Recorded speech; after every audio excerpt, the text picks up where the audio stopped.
ఏంటి అలా చూస్తున్నారు? ఏమైనా ఆర్డర్ ఇచ్చుకోవచ్చు కదా. మేము ఆర్డర్ ఇవ్వడానికి రాలేదు ఇక్కడ, బర్త్డే విషెస్ చెప్పడానికి వచ్చాం. అదే ఒకటి అడగడానికి వచ్చాం. యాక్చువల్గా నేను మిమ్మల్ని అడుగుదాం అనుకుంటున్నాను. ఏంటది? సుందరాకాండ్ గురించి. సుందరాకాండ అసలు ఏం సినిమా అది, వెంకీ ఎరగదీశాడు. అవునండి. అసలు రాఘవేంద్రరావు డైరెక్షన్. ఏమండి ఆ సుందరాకాండ్ గురించి కదా. ఓ బాపు గారు తీసిన సినిమా గురించి అనుకుంటా సార్. ఏంటి ఎటకారమా? మరి సినిమా తీసి దాచుకోవడం ఏంటి, మమకారమా? మమకారం కాదు సార్, మంచి డేట్ కోసం ఎదుగుతున్నాం. ఏంటి సార్ ఇది? సినిమాలో అమ్మాయి దొరకదు, సినిమా రిలీజ్ చేద్దాం అంటే రిలీజ్ డేట్ దొరకదు. ఏంటి సార్? అందులో 5 క్వాలిటీస్ లాగా ఇక్కడ కూడా ఏమన్నా స్పెసిఫికేషన్స్ ఉందేమో.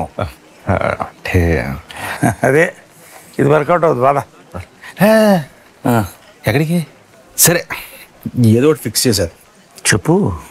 అంటే మనది ఫ్యామిలీ సినిమా కదా. అవును, ఫ్యామిలీస్ అందరు కలిసి అన్న మన స్పెసిఫికేషన్స్ అడగట్లేదు, సుందరాకాండ సినిమా రిలీజ్ డేట్ అడుగుతున్నాం, అది చెప్పు.